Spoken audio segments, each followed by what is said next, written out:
I'm here with a great colleague, a great zooarchaeologist, and a great friend. It is my great pleasure to be talking today with Professor Laszlo Bartosiewicz, and I have some questions for him. So to start, Laszlo, you are a great supporter and you're a great source of inspiration to archaeozoologists worldwide, and not least in Southeastern Europe, and not least in Serbia. And I think you truly put this region on the map with all your interesting work on prehistoric fishing, bad smells in antiquity, animal domestication in the Neolithic, both native and exotic animals, and paleopathology, just to name a few. There are so many of them, truly. So I wanted to ask you, can you tell us something what initially drew you to animals and animal bone studies? Well, I must admit that I've never been interested in archaeology. I'm not a romantic person. I didn't like history very much either, but I always loved animals. So on my part, the whole thing began by being interested in animals, and I studied agriculture, animal breeding, but I was not very good with the business studies. And then out of despair or frustration, I started looking at animal bones, and then I really became interested in them. So I really worked after university for 1 year as a book editor, and then from then on it was animal bones. I always say jokingly that my only regret is that I work with dead animals, not with live animals, but I really like animals all over. And then now I love archaeology too, because it's a very good vehicle to study animals, variability in time and space and that sort of things. Thank you. I would just add that maybe you don't consider yourself as such, but you are a genuine archaeologist because you do generally ask questions relevant to archaeology. So we are proud to have you on our side. Well, I can tell you that is a great honor. When I was 56 years old, my archaeology student in Budapest at the university, they inaugurated me with the first year students, and I'm officially now an archaeologist as well. So it's a shared sentiment. Yeah. It's not only our impression, your students, so you're an archaeologist. But I can tell you, I come from a more or less natural science direction, but also when you study agriculture, you study business, environment, human, animal contact, so it's not so far from the way I see archaeozoology. And then the other thing is that at the beginning I was interested in the animals. Then I became interested in animal-human relations, but by now I often see animals as a medium in communication between people, so it's more of an anthropological approach which I start becoming interested in. So I mean, it's an evolution of my own thinking about these things. Wonderful, wonderful, true. So one of your early publications on faunal remains was precisely on an assemblage from the territory of present-day Serbia on early medieval Pontus in the Iron Gates. And this was a time when archaeozoological reports and works were still so few and far between in Serbia. So can you tell us something about how did this research, how did this collaboration take place? Yes, well, I consider myself part of a process, and I'm a very lucky participant of this process. And I begin this a little bit earlier with those famous American excavations, especially in the Iron Gates, which brought many Western scholars here, but they didn't have an archaeozoologist. So they invited my mentor, Sándor Bökönyi, to work with them. And the way I got involved, that I came along once with him years later, and he was interested only in the Neolithic. So there was some other material, and then I had the privilege to work with it because it was early medieval. And so almost by accident, on riding on his waves he created, I had an opportunity to work here. So, and then, of course, yes, I'm interested in any time period, fortunately, because I'm interested in the animals. And I also think that it's always interesting to compare various archaeological periods. Again, from a zoological point of view, it makes sense. But also in terms of attitudes to animals, how you eat animals, it's always very exciting. So that was my entry to Bökönyi's network. Actually, also this was his first ever trip outside of Hungary in 1962, when he visited Maria Gimbutas in Yugoslavia. So, but then I was still in elementary school. Yeah. So, but it has deeper roots than one would think. Fantastic. We of course here are well acquainted with Bökönyi, Sándor Bökönyi, your mentor, because he truly paved the way to for these kinds of studies to be done in on the assemblages from Serbian sites as well. They were maybe my impression was that in the early days, maybe his archaeological reports added little to the interpretation, because they were just what you were saying. There was this strict separation, nature, culture, and then physical anthropology, archaeozoology, archaeobotany gets published separately from studies on artifacts and buildings and products of the human mind. But so for this reason, I think it's really important what you say, how human-animal relations are social relations, basically. Yes, we study social relations when we study animals, so I think that it's really important. Yes, I think it is also a development that archaeozoology really began almost as footnotes in archaeological reports, then became an appendix, then it became parts of monographs, and I think we should head in a direction when it's fully integrated. And the trend is very good, but it has to continue. Yes, I agree. And of course, Sándor Bökönyi's work on the Mesolithic and early Neolithic sites in the Iron Gates or the Danube Gorges is exceptional and well known. And perhaps little known that it's the first archaeological paper on a site in Serbia ever published. And it was truly a landmark, and it truly inspired generations of new scholars working on faunal remains and human-animal relations in this particular context. And you yourself added the great contributions to the discussion with your work on sturgeon fisheries, and you were also greatly involved with the research on the Mesolithic and early Neolithic site of Skela Kladove on the Romanian bank. So it's interesting for us to hear about your perspectives working on the other side of the Danube, but on the same cultural phenomenon. Yes, so the story continues, and as I mentioned, it's being part of a process. So Bökönyi was interested in the Neolithic and the Mesolithic, and in general, in my upbringing, he was not so much interested in fish. He didn't know so much about fish. It turns out there was a whole generation, mine, whose professors, bosses didn't know about fish, but they had the foresight to realize that they are important. So they told the younger people, why don't you just do some fish? So this is how I got involved with the Fish Remains Working Group, where we know each other from best, I would say. And I studied with Johannes Lepixar, who was really the founding father of fish studies in archaeology. So, and I started working with fish, not in the Iron Gates, but very much like with Bökönyi in the early 60s, in the 90s, in a conference I met Clive Bonsall, who worked in Romania, Skela Kladove, and they didn't have anybody who would have known Danubian fish. To be fair, Valentin Radu in Bucharest, he was working and he's very good. Yes. But he was not known because of the political isolation of Romania, and he mostly published in French. So I was just very much like Bökönyi a generation earlier. I was there the only authority, so to say, who could contribute to this, because in Britain, where Clive comes from, everybody knew sea fish, but that's not so applicable. So, as I say, as part of this long continuum, I had an opportunity to work with those fish bones as well. And as you know very well, sturgeon are big, So even without sieving, you find a lot of them, and they are easy to talk about because they are interesting. And okay, don't start me on sturgeon because we can stay good. here for days talking about sturgeons.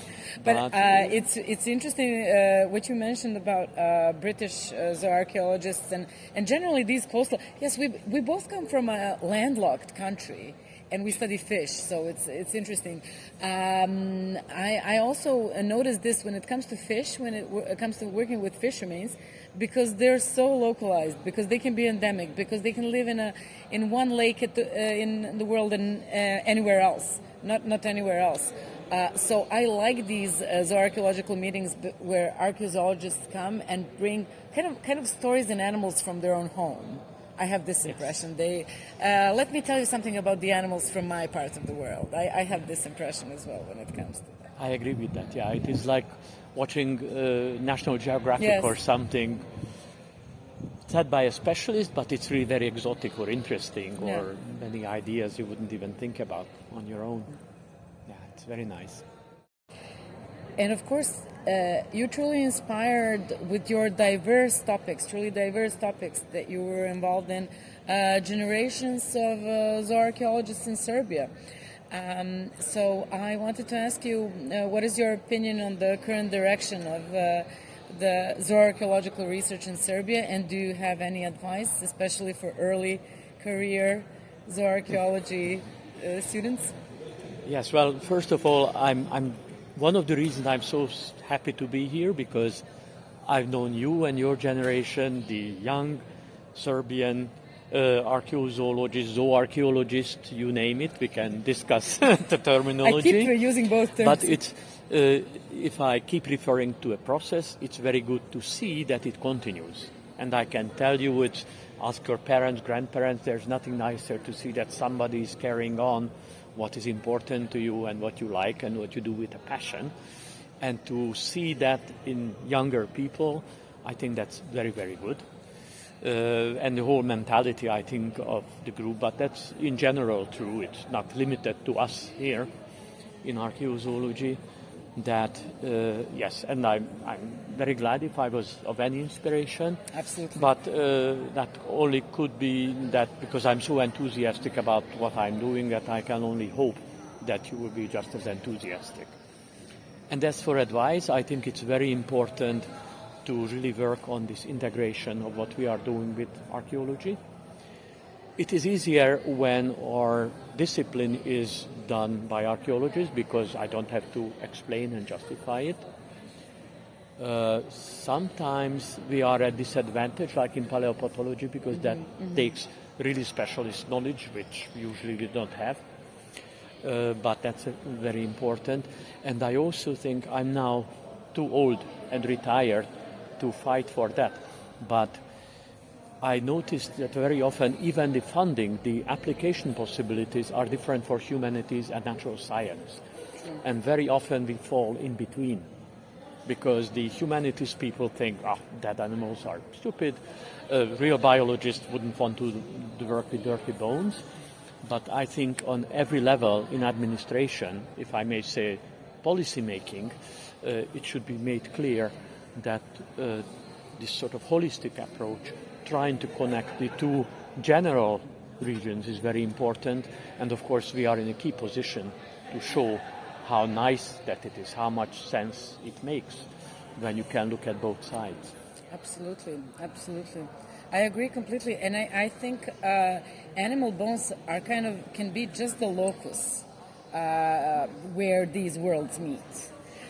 Because we of course we know that animal bodies are commonly used in tool making and consumed. So this thing, when does an unmodified bone become an artifact? When does it move from the sphere of nature to the sphere of culture? Every line we draw is artificial. So in that sense, I think animals truly have this, and people working with animals and living with animals truly have the capacity to bridge these worlds, like sciences and humanities. Yes. And I also think that, animals, even in a modern urban environment, they are always around us, not only our pets, or not only if we eat meat, not only the meat. but also the symbolism, the metaphors we use, and everything is full of animals all the time. So it should be of general interest to any scholar in humanities. Absolutely. As well. We are not alone in this world. Yes. And of course, doing archaeozoology or zooarchaeology in today's world is not exempt from the challenges the academia, of course, is facing globally, especially the precarious status of young researchers and the marginalization of humanities at an increasing rate. These neoliberal demands for marketable results in this publish or perish atmosphere. But on the other hand, our community, the zooarchaeological global community, is at the same time, and despite of it, greatly interlinked through ICAS conferences, joint research projects, and the wonderful, truly wonderful ZOARC web list, mailing list. And it's really, I have this impression that it really nurtures the camaraderie and solidarity and friendship, and it tackles issues that are relevant both to past societies and to modern society, from and human-animal relations in specific cultural contexts to modern ecological issues and challenges of the modern world. So, where do you see the future of archaeozoology? Well, I can only speak about my personal experience, which has been very special and very positive. Yes, I think I'm absolutely privileged, not only as a white male who had access to education and that sort of thing, but I spent my whole life in peace.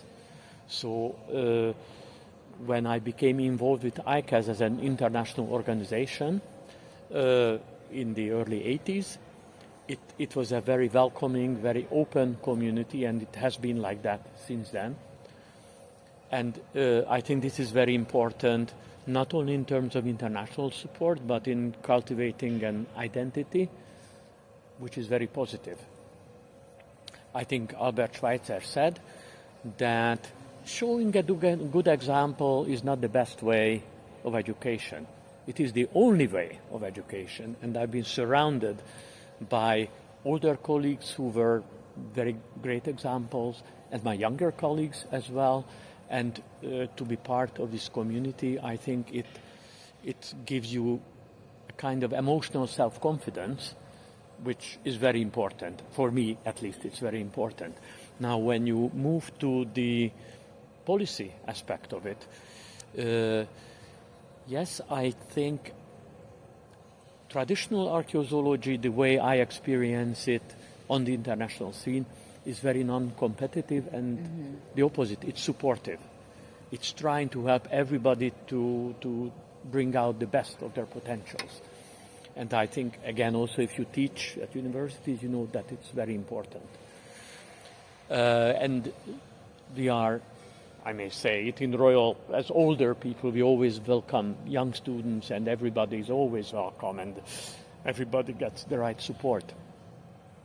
Some people who are not so pleasant, or they are super status conscious, sometimes they show up in meetings, but then they never come again. It's very interesting, like in the fish remains group. So then you have this really incredible cohesion. And I think that is also important. It is a little bit under threat, because now there's this pressure that you mentioned for achievement. And I must say I sense that, and this may be my particular problem, with actually the increasing use of laboratory studies and DNA, partly because these are not only trendy. That's one thing, because it's good that they are trendy, they have to develop. But they are very expensive, they are very high status, so it introduces this element of competition, as you know very well, especially with human DNA, between labs. They don't talk to each other, they want to get the first samples, and this is very alien, very unusual to archaeozoology and ICAS the way I know it, or we know it. And I think it's, whatever happens in world politics, whatever happens in research methods, I think we should always prioritize our collegial relationship with each other, and then we can buffer the negative effects, including things like some people sometimes don't get a job and they have a few rough years. But I myself at one point almost quit my job. I had problems with administration. This was in February. It was a complete case of cognitive dissonance. I said, I'm not for this. And then I said, but we are going to have a fish meeting in April, and if I quit, I won't be able to go. And it helped me through, quite seriously. It was only for the Fish Remains Working Group then. So, and I think that's also a lesson to teach to your students and young people that, yes, that support is very important. And if you don't get it, then you don't very much belong to us, I must say. True. Very true. Thank you so much for your time. Thank you so much for sharing with us both your experiences and these good pieces of wisdom. And I think this is, I agree with you, this is the only way, this radical solidarity. Yes. Oh, that's a good term. I will remember that, radical solidarity. Yeah. Thank you, Thank Laszlo. you. Thank you very much.